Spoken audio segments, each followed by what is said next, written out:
I'm Zakaya Lindsay. I'm from Chattanooga, Tennessee, hometown Nashville.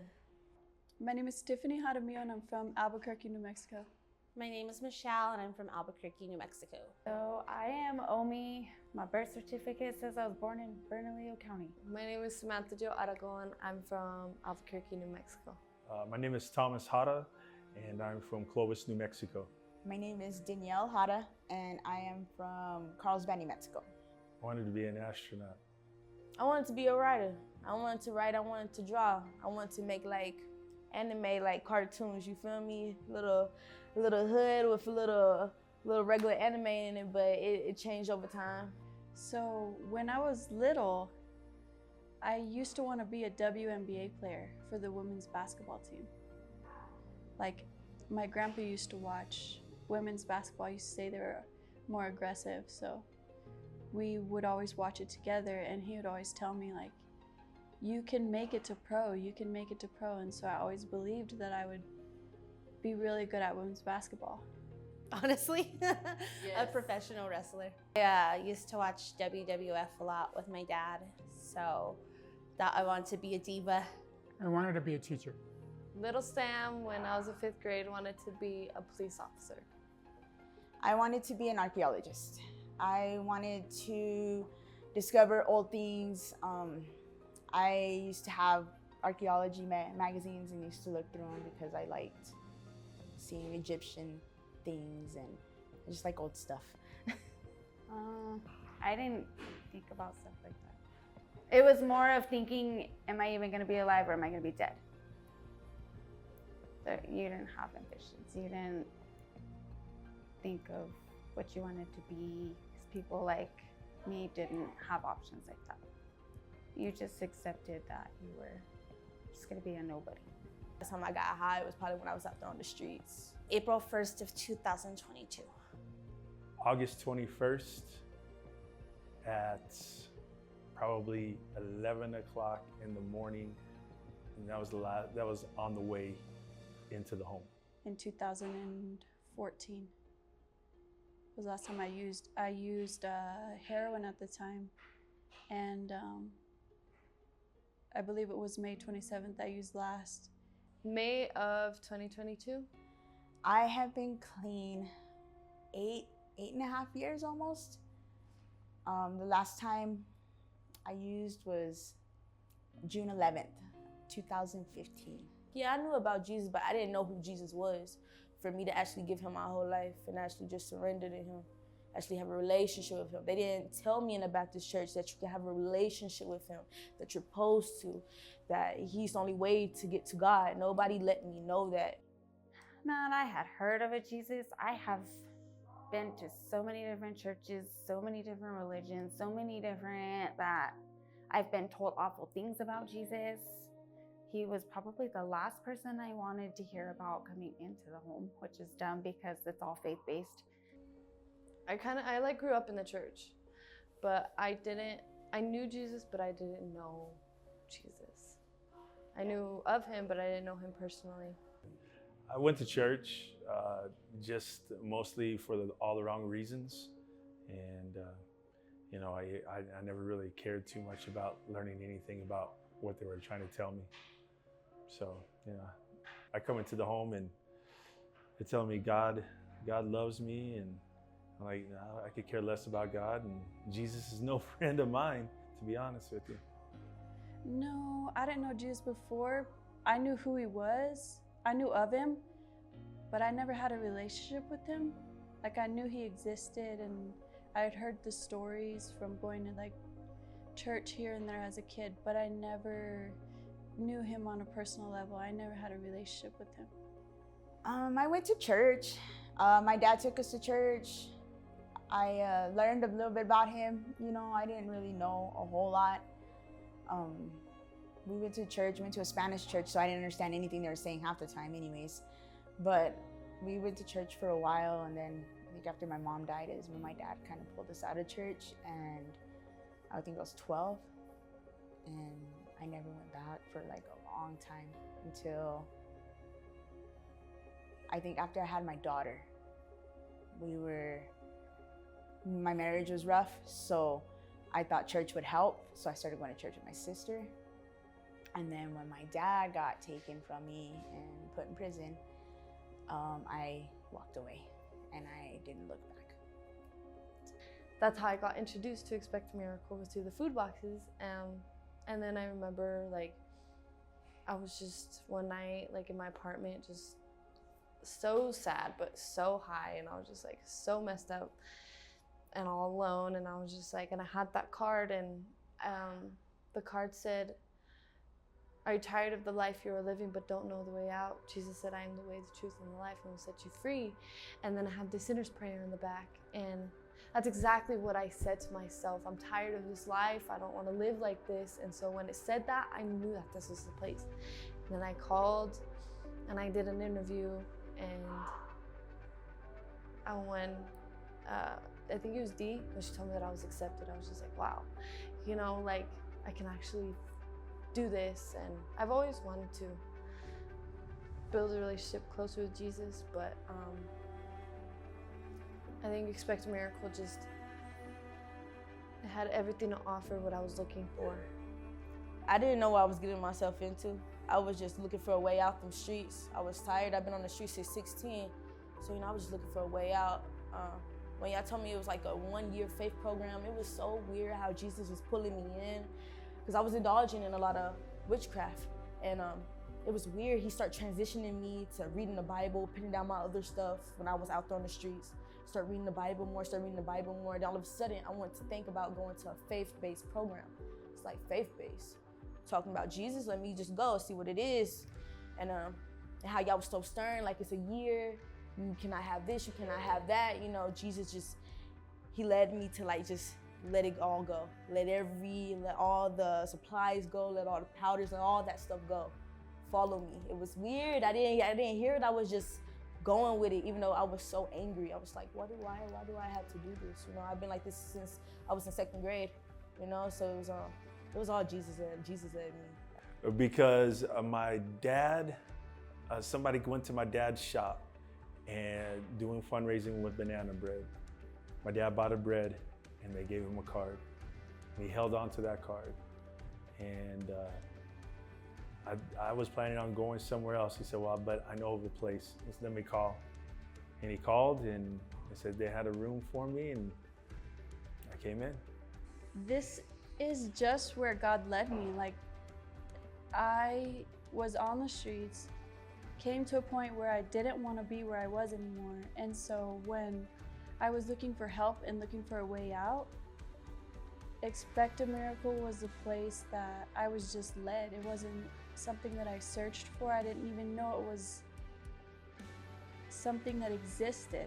But when I came to a point where I was tired, Expect a Miracle showed up. It wasn't that I was looking for it. It was just where God had led me. I looked up all kinds of different faith-based ministries, and none of them would answer. They were closed, the line was busy, and I knew it was Expect a Miracle. And I waited to the last minute to when I was allowed to have the privilege of going outside where I was at. I'm at the sober living home. Waited to the last minute, and I called Expect a Miracle, and they answered on the 2nd ring. And I knew, and they're like, we could go get you now. And I was like, no, I had the house key to that sober living home, and I said I had to turn in the house key, I'll go tomorrow. And my mom picked me up and she brought me. And when we did the intake interview, I thought it was 6 months. So when Danielle told me it was a year, and I was like, this is it, God. They said, this is it. And once we did the sinner's prayer, I was like, finally I'm gonna get the help that I need, because they welcomed me in with the sinner's prayer. Because it seriously was the only open door. The only open door. It was either that or commit suicide. It was like, choose one or the other. And I was like, okay, well, if they're gonna let me in, then I'm gonna go. I was real bad on drugs. I was messing up a lot. Like I said, my dad, after my dad got taken, I kind of went downhill from there.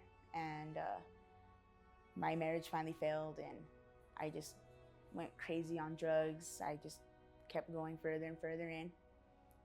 And I got to a place where I was already using a needle, and my kids, I was hardly seeing them, and I was fixing to get them taken away from me. So the guy I was seeing at the time was about to go into a program in Artesia because he was about to lose his parole. He was about to mess up his parole, so he decided to go in, and they gave him the number to Expect a Miracle Ministries because they didn't accept women anymore over there. So then that's when I called, and I called over here and did the interview and everything, and tried to figure out how to get here, and still it took me about a week to get here because I ended up getting messed up a little bit more before I got here, but I ended up making it in finally. Jesus have given me a purpose to live. I'm not depressed no more. I don't let depression control me no more. I don't let that have a stronghold on my life. I realize that Jesus is my stronghold. He's my rock. He's my firm foundation.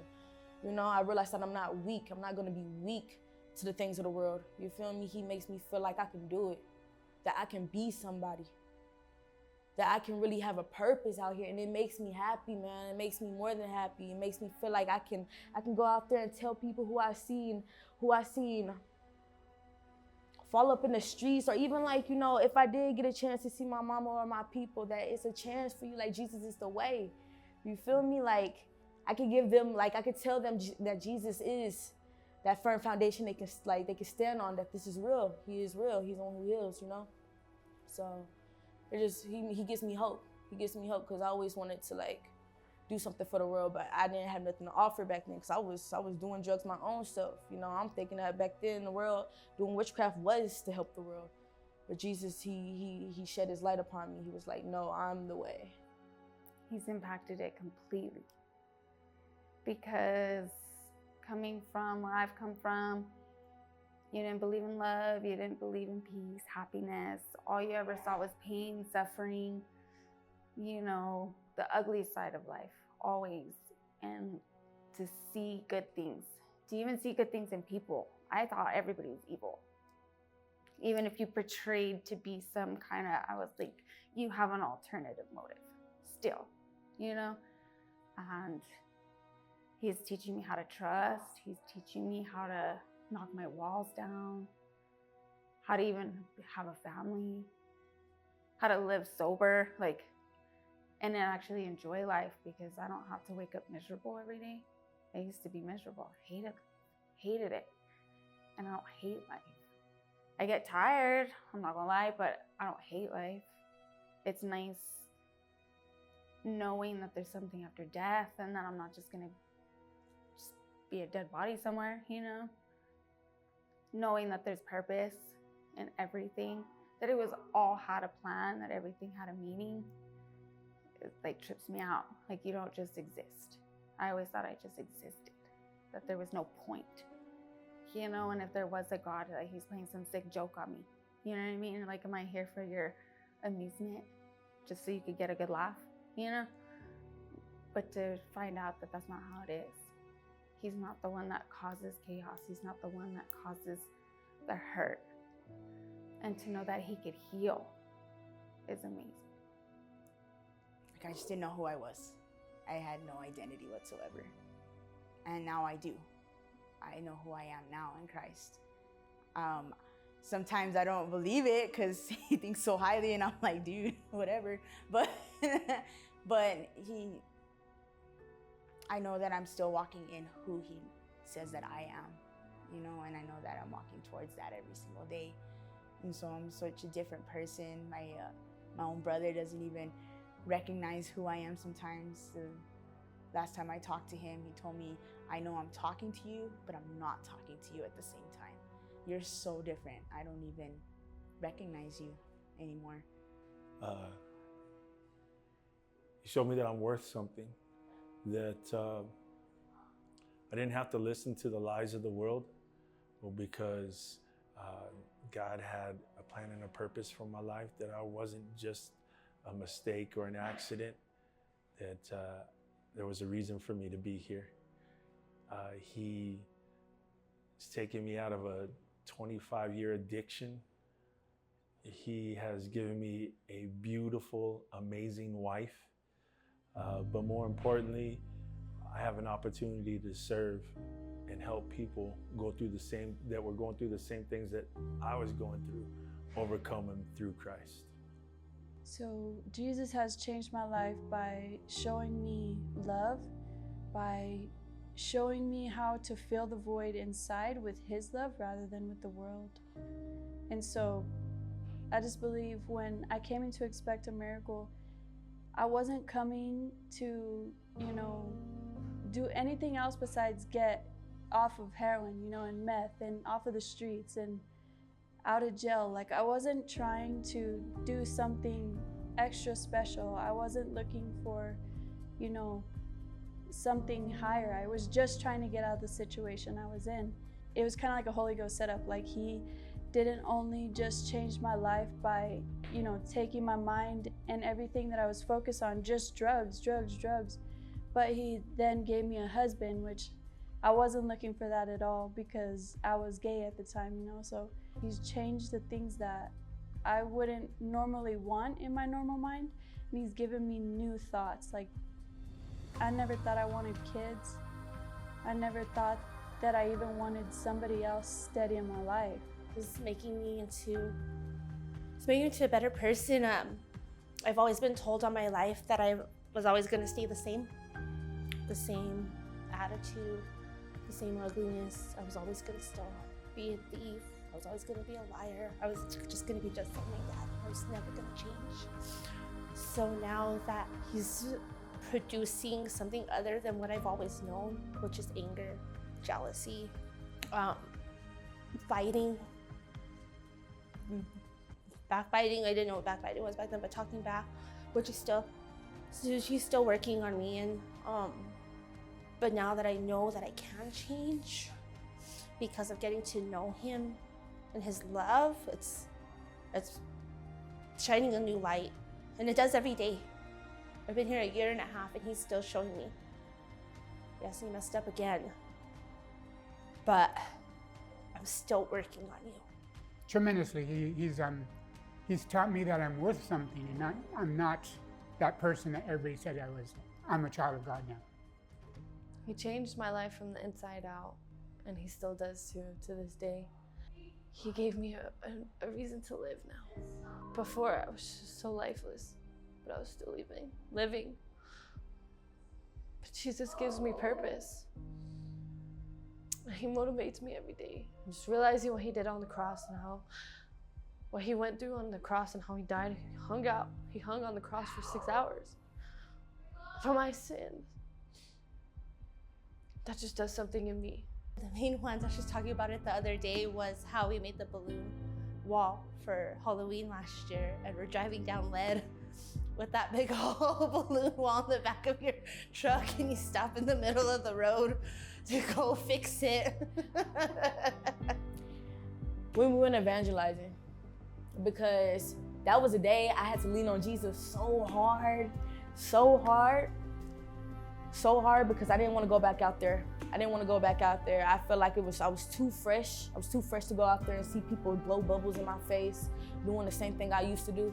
So it was like when we went to do that, I mean, it was a lot of things I was feeling. But when I came back, I realized how Jesus got me. Because even when I went out there and I was trying to speak to them, Jesus helped me not crave no drugs at all. And it was like such a miracle to me, because like once somebody hit it, my body is like tweaking, but like he showed me, like, Zakai, you're good. And he spoke to me that night like 3 times. He was like, I'm your firm foundation. You stand on me. You feel me? And like it was beautiful, but it opened my eyes and realized that stuff don't have no stronghold upon me no more. I'm cool. I need to follow Jesus, keep reading the word, allowing him to change me even though this junk hurts, but it's all worth it at the long run. So, that's a blessing. That's a mad blessing. I think one of my favorites is when I actually got to see my son and to know that he recognized me, because I didn't think he was going to recognize me. I didn't think he was going to know who I was. I hadn't seen him, been in his life, wasn't allowed to talk to him, wasn't allowed to call him, totally 86. His dad could see him, I could not. But to have him, because he came to visit for, I think it was Thanksgiving at the home. And I didn't ask, can you bring him? I never made a phone call either. Like I went my entire first year without visits or phone calls in this home because I already knew. And so I was just like, all right, if God, you're real, then you're gonna do something, you know? But his dad was in the home, so his dad had made a call, and I didn't even know he was coming, but I just heard a voice, and it was so crazy how I recognized the voice because I hadn't seen him in 5 years. And yet here he comes running through the doors, screaming, "Mommy!" And I'm like, I know that voice. So I think that's one of my favorite ones. Was knowing that, like, even though I'm hurt and messed up, that he still wanted me. I think my favorite one was whenever I truly felt the love of God. The day I felt the love of God, it was the day that I wrecked the box truck. And I was expecting Pastor to want to fight, and all he did was show me love. And that was the first time that I had felt love unconditionally. And he told me, he said he could replace the box truck, but he can't replace my soul. So that was, that's my favorite Expect a Miracle Ministries moment. Some of my favorite memories at Expect a Miracle have been when we put on all the dramas. Spending time where we all get together and kind of just make a game plan and come up with ways to entertain people, you know, and through a ministry, like I said, again, that I never even thought of would be so fun. When we made all these dramas, you would just give us a basis and we were just like, okay, well, let's just take off the practice, and we rehearsed for hours and hours. We got to go to the ocean, and I never thought I would ever see the ocean in my entire life. I was 33 years old in the home and never been anywhere. And to be able to say I went to California, to be able to say that I actually got to walk into the ocean was an answered prayer, because I did tell people all the time that I would want to see the ocean before I died, but I didn't think I'd ever will. And I remember the opportunity being there to get baptized in the ocean. So not only did I get to put my feet in there, I got to be baptized in there too. And that was the most amazing moment of my life. It was just an eye-opener of how real God was. You know, like, it's hard to believe him sometimes, but whenever he shows you things like that, you're like, dang, dude, you know, you really listen. You are the God that does see me.